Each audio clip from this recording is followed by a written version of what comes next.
Right guys, so today what we're going to do is we're going to do the rear brakes and a rear wheel bearing on a Golf GTD. So this is like from 2013 to 2017, possibly the Mark 7.5 as well. I don't know, I've never done one. But yeah, we're just going to get straight into it. We're just going to take the wheel caps off and wheel bolts, loosen the wheel bolts, just to crack them off, just so when we get the car up in the air, it's going to be easier to take them off.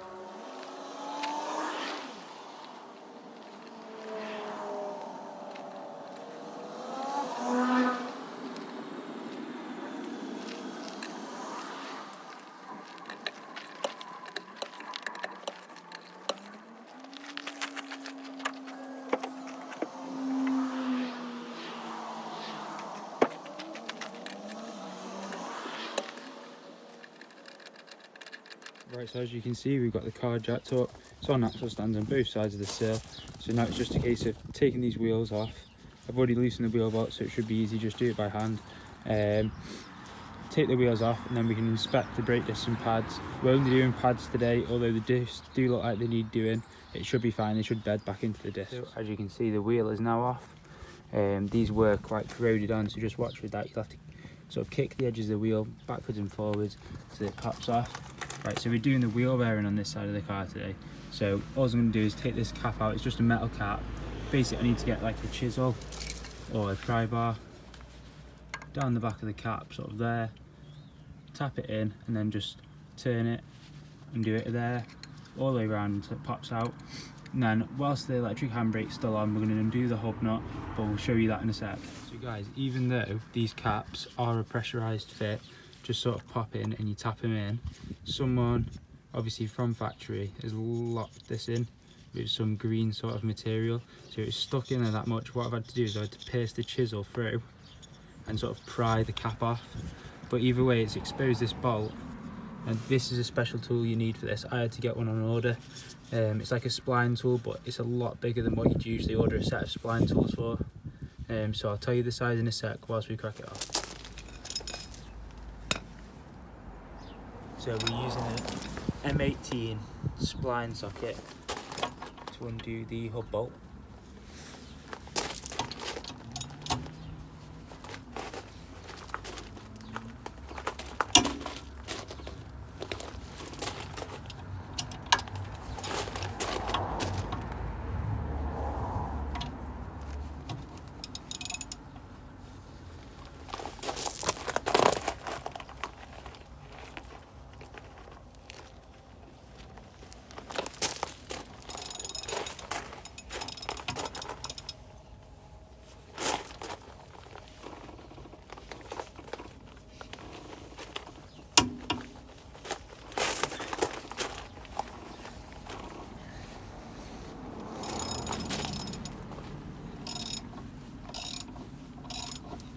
Now that hub bolt's loose, what you want to do is you want to get yourself one of these. It's just a Carista OBD tool, just to wind off the rear brake calipers, so the handbrake's not clamped on. Obviously, another way you can do this if you're doing it quick is leave the ignition switched on, take the handbrake off, and it'll pull the calipers out. It'll give you enough room to do a wheel bearing, but it will not give you enough room to do brake pads, because obviously the new pads are thicker. So what you need is one of these, and it'll wind the piston back out, and then that'll give you enough room to fit the new brake pads, and then you'll have to go back through using this to wind them back on. Right, so I'm going to take the caliper off now. Obviously we do need to take the carrier off on this side as well. We'll take the caliper off. We need to take these dust covers off the back. So that's one out. So it's just a dust cover, and then we can get to the bolt and undo both of the bolts. So now I've taken this slider out and this slider out. It's just a 7mm Allen key. I'll show you the bolts now. It's a 7mm Allen key. They're facing this way and they just like literally unscrew and slide out. The next job is just to remove this spring clip. As I say, we're doing the brake pads anyway. You probably won't need this to do a wheel bearing, but as we're doing the brake pads anyway, this spring clip needs to come out. Okay, so that's the top one undone, and then the bottom one should just be the same. It should just sort of wiggle out. 1 second. I'll shove that in the side of there. And there she goes. Careful you don't lose that. Right, so now that's out, that caliper should be sort of fairly loose and free. So yeah, I've wound these off, but you still do need to pressurise them a little bit. So I'll do that now. Just sort of push these pads back so then I can take the caliper off. Okay, so the caliper is off. I do need a wind back tool for that, so I'll have to go out and quickly get a wind back tool. The other thing I'm going to do is I'm going to crack on with the wheel bearing whilst I'm at this point. I've undone the Torx head screw that was just holding the disc in. It's just a normal Torx screw. That was holding the disc in. Now we're just going to whip this disc off. What I might do is just tap around the edges, because how seized on the wheel was, I can only assume this is the same. So you're just going to tap around the edges just to free it off from the hub, and then it should just pull off. So what I did decide to do was the fact that the brake disc is solid stuck on. I've removed the carrier, which I would have had to do anyway, which are two big long bolts that come in through the back of the carrier. They're a spline bolt again, M14 spline I think these ones are, and they come in through the back. I say there's one at the top, one at the bottom, so I've removed that off now. So pretty much good to go with this hub bolt, just needs pulling out. And then the whole hub should slide off this spline. Okay, so I am going to clean that up a little bit before we put anything back on there, as you can see. So it's just a case of getting the hub off this disc now. You see it's not great. The wheel bearing isn't great on this.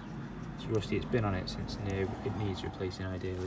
So what I'm going to do now is I'm basically just going to put something underneath the side of here, and lay it down on the floor and hammer this disc until it breaks connection, and then in theory the hub should come off. See, the hub's now released from the disc. What I've done is just sat it up on a piece of wood and then hammered this inner edge. So I just need to clean up behind there where it's gone rusty. And this is the old wheel bearing, which isn't great. Like, you'll see the new one in a minute, but that shouldn't be like that. And it shouldn't be that much play in it either. So all we're going to do now is to rebuild. I'm going to grab the new one, slide it on, do up there, do up the hub nut, put the disc on, and then we can do up the disc, put the carrier on, wait for the wind back tool, sort the wind back out, wind the piston back in. I'll show you the process of fitting the new brake pads and bolting the caliper back on, but all that I'll get done really quickly now. Right, so I've just sat that wheel bearing onto the hub. There we go. And I'm just using a socket onto the bearing there, just to lightly tap it on. Don't need much.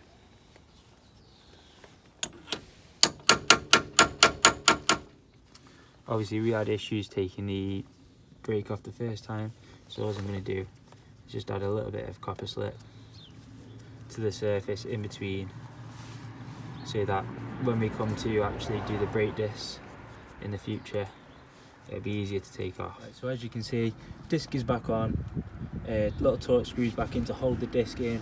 We've put the hub bolt back in, we've tightened that up to the Torx specs.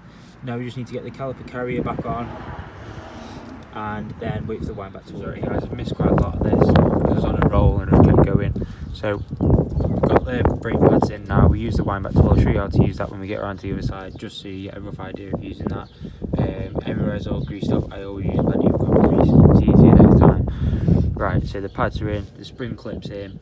All I need to do now is put the little caps on the back of the sliding pins and then do the other side. So this is how you want to have your wind back tool set up.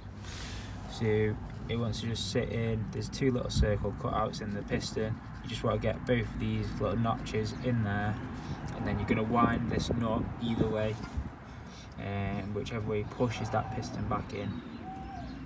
Then once that's done, your pistons push back and you'll then have enough space to clip your pads in. The back one is a little spring, you just push the spring up into it, and then the front one just literally sits in there. Make sure you grease your back of your pads in between your piston, back of your pads in between here, and then also grease up here and down here. And then also you want some just some jelly grease on the sliders to make sure they don't stick. But apart from that, I'll get this built up and we're ready to go.